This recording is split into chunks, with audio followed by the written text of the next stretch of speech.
একটু রহম করো আল্লাহ। তুমি তুমি আমার 1 লাখ টাকা জোগাড় করে দাও। আমার মা ছাড়া তো আমার দুনিয়াতে কেউ নাই। আমি কোত্থেকে টাকা ম্যানেজ করবো? আপু দেখেন, এই টাকাটা কিন্তু আপনার জন্য অনেক ইম্পর্টেন্ট, আপনার মাকে বাঁচানোর জন্য ইম্পর্টেন্ট। আপনি কেন ভাবছেন যে আমি আপনাকে করুণা করছি? আমি কোনোভাবে আপনাকে করুণা করছি না। আপনি আমাকে অনেক বড় একটা উপকার করছেন। হ্যাঁ, হইতে পারে অ্যামাউন্ট মাত্র 100 টাকা, কিন্তু সেই 100 টাকার মূল্য আমার কাছে অনেক বেশি ছিল।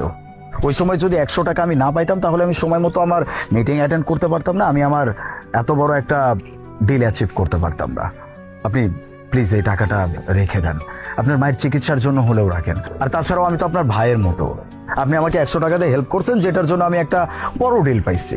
আমি কি এখন ভাই হিসেবে আপনাকে সামান্য কিছু টাকা গিফট করতে পারি না? এটা আমি আপনাকে গিফট করছি।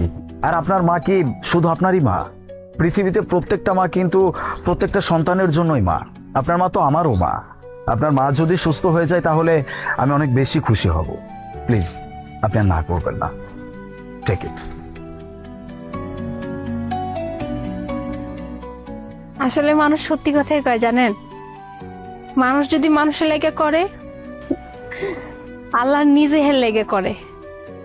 আপনি জানেন, কিছুক্ষণ আগে যখন ডাক্তার সাহেব ফোন দিছিল, আমি অনেক চিন্তা করে গেছিলাম যে আমি আমার মায়ের অপারেশনটা কেমনি করব।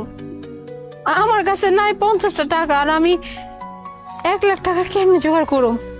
কিন্তু দেখেন, আল্লাহ ঠিকই কোনো না কোনো ভাবে টাকাটা জোগাড় করে দিছে।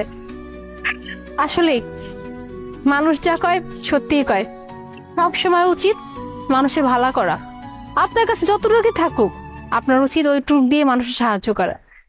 ওই যে আমি আপনার তখন 100 টাকা দিয়ে সাহায্য করছিলাম, তার বিনিময়ে দেখেন আল্লাহ আপনার উসিলায় 1 লাখ টাকা আমার হাতে দিল। এখন আমি টাকাগুলো দিয়ে আমি আমার মায়ের অপারেশনটা করাতে পারো, আমার মা সুস্থ হয়ে যাবো। আর বিশ্বাস করেন, আপনি না একজন ফেরেস্তার মতো আমার কাছে আইসেন এই উপকারটা করার লেগে। আপনার ধন্যবাদ দিয়ে আমি ছোট করতে পারব না। তাই এখন কথা কই, আজকে আপনি আমার লেগে যা করলেন, আমি সারা জীবনও আপনার কথা বলতে পারবো না, সারা জীবনও না। আর সবসময় আমি আপনার লাগে দোয়া করবো, আল্লাহ যেন আপনার অনেক ভালো রাখে। আপু, আল্লাহ পাক আমাকে এতটুকু হলেও সামর্থ্য দিয়েছে, যে সামর্থ্য দিয়ে আমি কোনো মানুষের পাশে দাঁড়াইতে পারবো।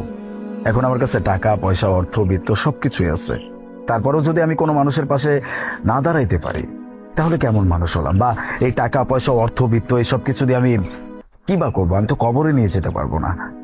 যাই হোক, আপনার মা যেদিন সুস্থ হবে, সেদিন আপনার দোকানে কিন্তু আমি আবার আসবো।